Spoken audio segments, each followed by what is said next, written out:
In any market, there are two distinct metrics you need to track: where the price is going and the underlying force pushing it. Think of pushing a heavy cart. The direction is the same whether you push it gently or shove it with maximum exertion, but the physical force driving it is completely different. We can translate that physical force into market data. A price moving from $100 to $103 over a week has an upward direction, but very low speed. A price surging from $100 to $112 in that exact same time window has the same direction, but massive speed. Technical analysts use specific tools to decouple this speed from direction. It functions exactly like a dashboard gauge in a vehicle. Price tells you your location on a map. This gauge tells you how fast the engine is running. We call this class of analytical tools oscillators. They are designed to mathematically quantify market momentum. Observing price alone only reveals your current coordinates. Measuring momentum reveals whether the move has the power to sustain itself or if it is running out of gas and about to collapse. This brings us to the most common failure mode for amateur traders: shorting an asset simply because an indicator's value crosses an upper threshold. Look at this chart. The text on the screen outlines a standard beginner's rule. A stochastics reading at 80 means the market is considered overbought. An amateur sees this trigger and opens a short position. But watch the price action. The asset completely ignores the overbought label, continuing its steady upward trajectory, easily destroying the premature short position.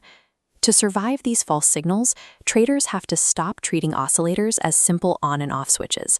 You need to deconstruct their actual mathematical architecture. Identifying the signal of trend exhaustion requires the specific data provided by stochastics, RSI, and MACD. We start with the stochastic oscillator. Its primary function is to evaluate where the current price stands relative to its recent historical high and low range. This indicator graph shows the strict mathematical boundaries of stochastics. It moves strictly between 0 and 100. The standard trigger mines are plotted at 80 for overbought and 20 for oversold, bounding the purple shaded area. Think of a runner on a track. Closing near the top of the recent price range is like a runner nearing the finish line. That pushes the value toward 100. Closing near the bottom puts them back at the start, dragging the value toward 0. In this chart, we see how traders confirm shifts at these boundary extremes. They look for the exact moments where the internal data lines, the white K line, and the K line's moving average, the D line, cross over each other near those 20 and 80 levels. Stochastics is a positional gauge. It doesn't measure raw, unbounded power. It strictly measures proximity to the ceiling or the floor of recent history. The Relative Strength Index, or RSI, serves a different purpose. Instead of measuring positional range, it measures the internal aggregate strength of market participants. The core mechanic is simple. RSI compares the magnitude of recent gains against the magnitude of recent losses. It watches the buyers pull the rope one way and the sellers pull it the other to calculate which side is currently dominating. Looking at this price chart, the yellow circles highlight the peaks where buyers heavily dominate. RSI maps these moments to a threshold of 70.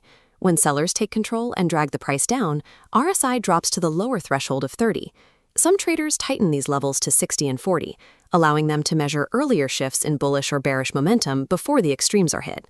RSI isolates the ratio of power. When the indicator rises, it proves buyers are winning the tug of war, regardless of where the price sits in its historical range. Finally, we have MACD. Unlike stochastics and RSI, this indicator is not trapped in a box between 0 and 100. This chart of the NASDAQ 100 shows the core concept behind MACD.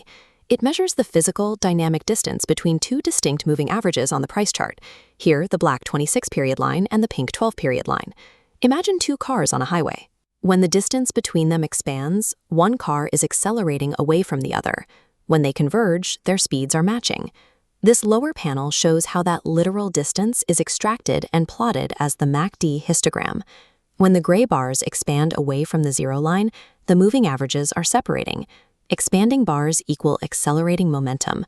MACD takes the spatial relationship of moving averages and transforms it into an absolute measure of trend acceleration and deceleration.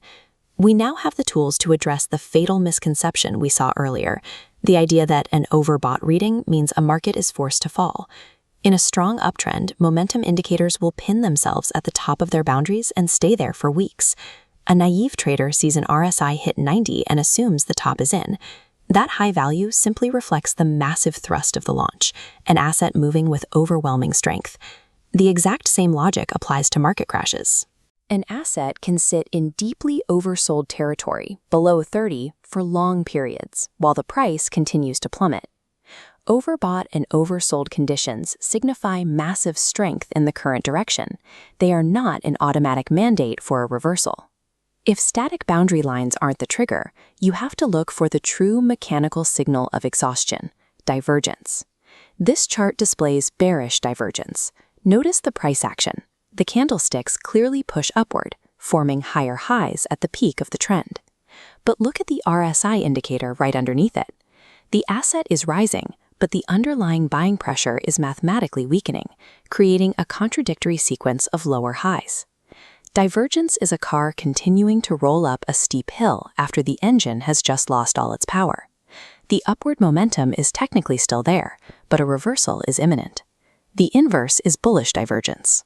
In this image, the candlestick chart makes lower lows, as indicated by the downward slope, but the accompanying RSI indicator is actively rising, making higher lows. The price is dropping, but the selling pressure has already evaporated. Reading the physical decoupling of price and momentum reveals the exact moment the market engine dies, providing a clear signal that static overbought or oversold labels miss.